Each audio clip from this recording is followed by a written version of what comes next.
All right, and we are back with the GSMC Wrestling Laureate podcast, brought to you by the GSMC Sports Network. I'm your host, Eric Rodriguez, here every Monday through Friday, 8 p.m. Pacific Time, 11 p.m. Eastern Time. We're going to talk about everything in terms of professional wrestling. So let's go and dig on into our fourth segment. We are running short of time like we always do. I don't know why I even try to, time limit it. Like, it's crazy. Just end up talking my head off anyways.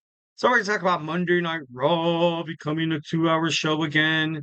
Should be interesting. I don't think it's for the best, but I could see why, I guess. Well, actually, I don't. The USA Network is set to hold all three WWE shows until October 1st, I believe, is the first episode of NXT.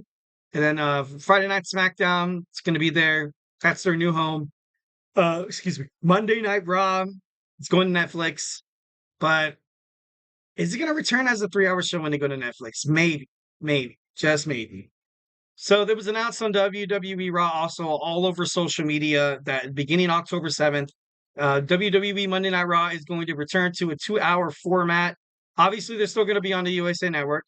Obviously, I don't really see them going anywhere, besides Netflix. Um, this obviously plays into Triple H's philosophy of, quality over quantity. I get it, you know what I mean? But I get it, but I don't get it. Because I can't be like, I don't like this, I don't hate it, but then I can't really support it.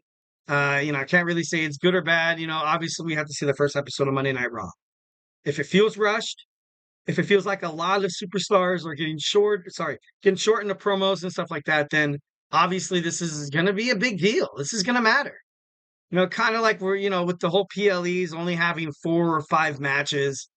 For me as a wrestling fan, I hate it. Like, I can't stand it. Obviously, at Survivor Series, obviously, Royal Rumble, you kind of have. Well, I can't really say that the same as well. I feel like WrestleMania. WrestleMania is the only card that obviously it's 2 nights given, and SummerSlam, where you kind of have more than like 6 or 7 matches on a card. And I like that. As a wrestling fan, I like that. That's a huge reason why I feel like AEW is really awesome. That's why I love watching the pay-per-views on AEW, because every title is defended. Every title is defended.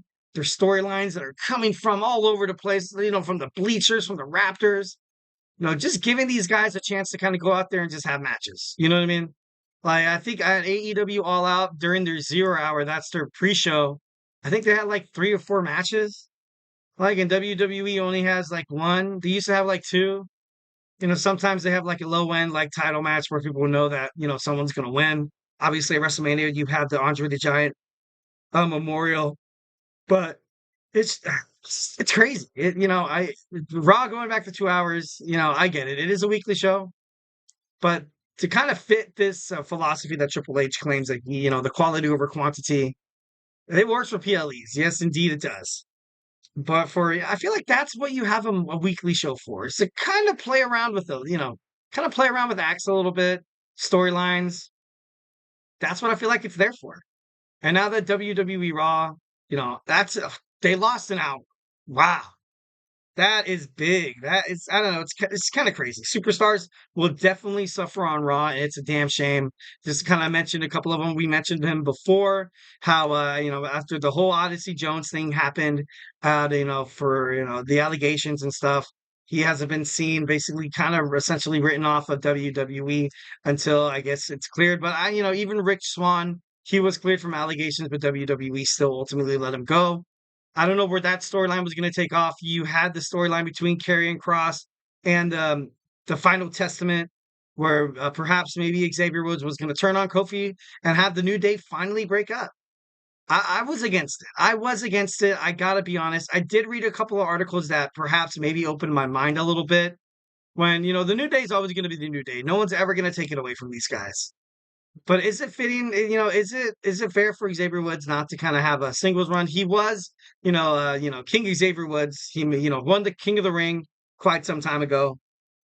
But I feel like I feel like he could get into better bookings. I feel like he could fight for the WWE Intercontinental Championship. I kind of thought the same thing when, Jey Uso was being pushed as a single star. I was like, dude, this is not going to work.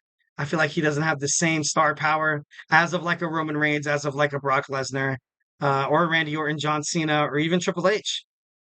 But right now, WWE, you kind of have maybe two or three main event guys on the roster. Now, I'm not saying that Kofi Kingston comes back and does the whole Kofi Mania thing, but he would definitely make an interesting opponent for Braun Breaker or for the new Intercontinental Champion, because I feel like right now you kind of have the same people challenging for the titles. Obviously, Sami Zayn and Jey Uso is actually getting his first title shot, so I think they're doing that pretty well. Braun Breaker, the moment he came from NXT, he was on an absolute tear. He made an impact, so I feel like he's doing decent. Ilya Dragunov, he started promising. He's kind of faltering down to a mid card jobber a little bit. I went out a jobber. That's kind of mean, but and Braun Strowman, big SOB Braun Strowman. I feel like I don't feel like he's ever gonna be a champion, and like kind of keeping him around, you know, he's also gonna be a superstar that's gonna suffer, and it sucks. It's crazy, and I don't know. It's just I don't know. Also, these guys, the Awesome Truth, R-Truth and The Miz. The Miz had an interesting promo last week on Monday Night Raw where he was saying how he's tired of being nice because so far him being nice, he always gets screwed over. Well, that's definitely could be a great reason for him to kind of jump ship and kind of be I still think he's young.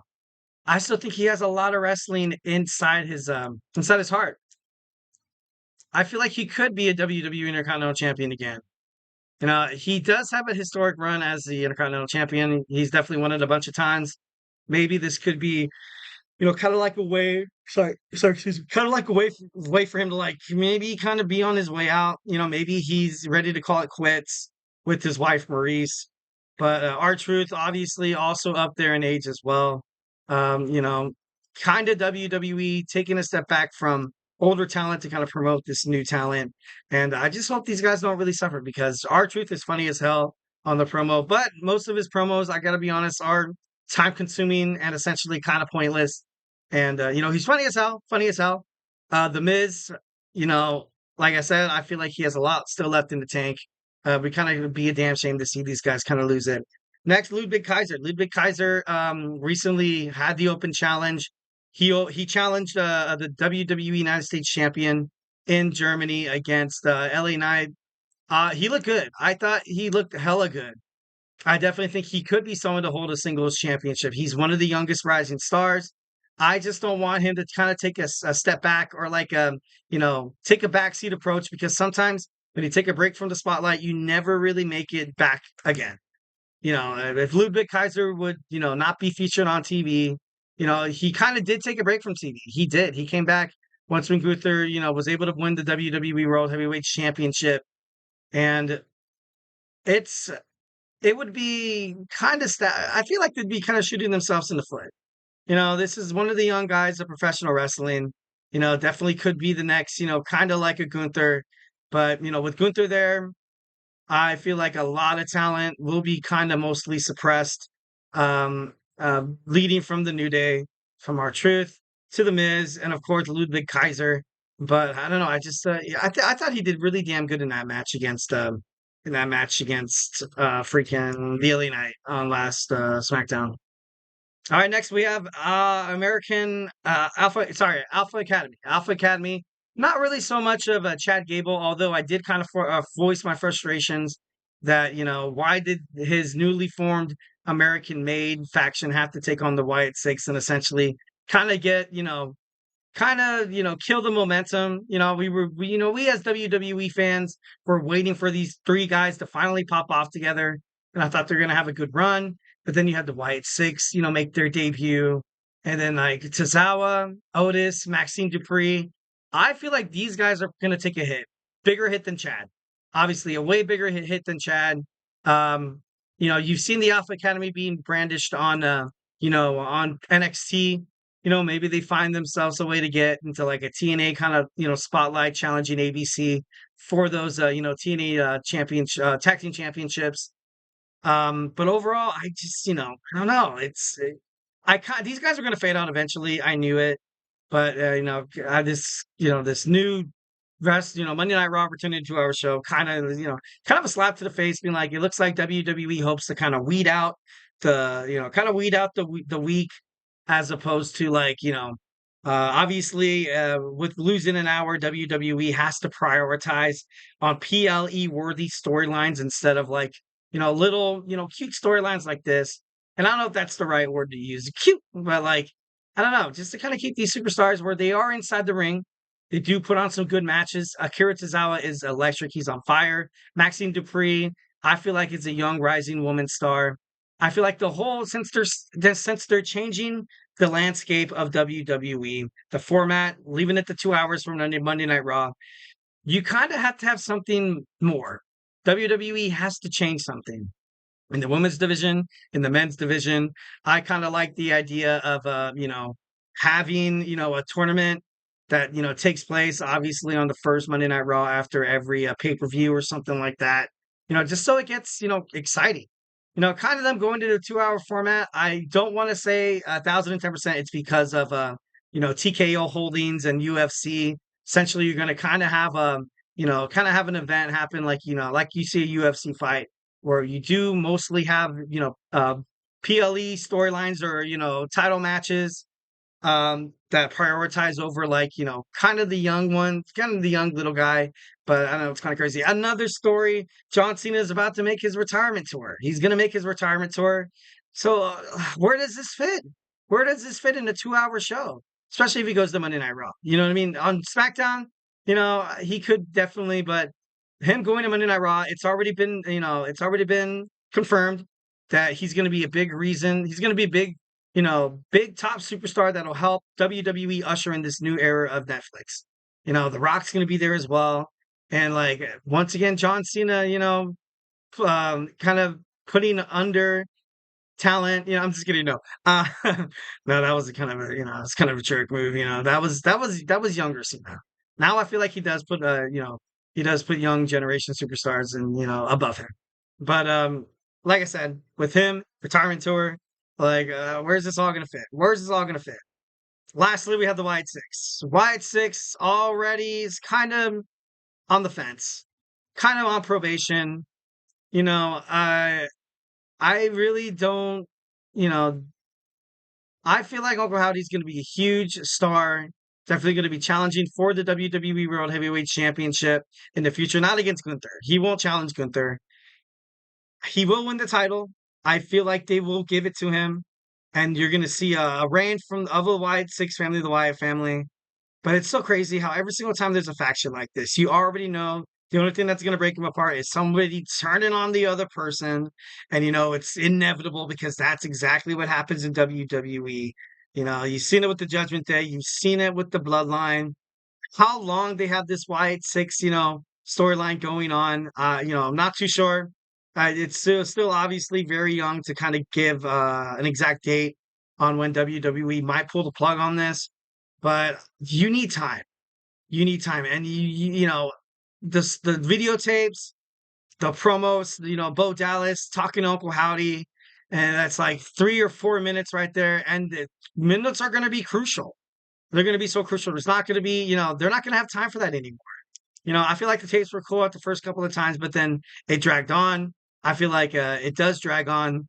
I feel like Uncle Howdy does need a better approach. I feel like more of a horror movie kind of feel, and that might be possible with them moving to Netflix. I ultimately kind of stand behind and advocate for the idea that as soon as it goes to Netflix, you're going to see some crazy stuff.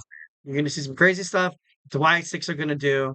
And, WWE having the chance to kind of overall push those boundaries toward, more like a mature audience, rated R. But at the same time, sometimes if it ain't broke, don't fix it. Like if you make it to Netflix and if you try too hard to seem a little grim and a little bit more raunchy and, more blood, like WWE is great the way it is right now. You have a lot of young kids watching inside the shows.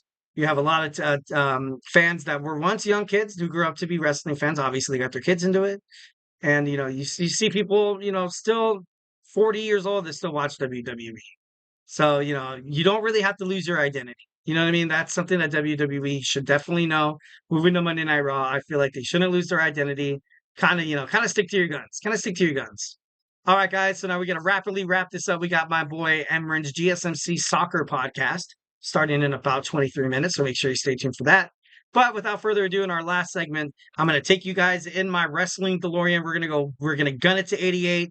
We're gonna move back in time to the day of September 10th, and we're just gonna, kind of take little drop offs here from year to year. So let's go do it. Let me open the car door for you. Make sure you wear your seatbelt. Why don't you grab a couple of snacks, maybe some drinks, to kind of help you carry along through this ride. So hey, I will be right back.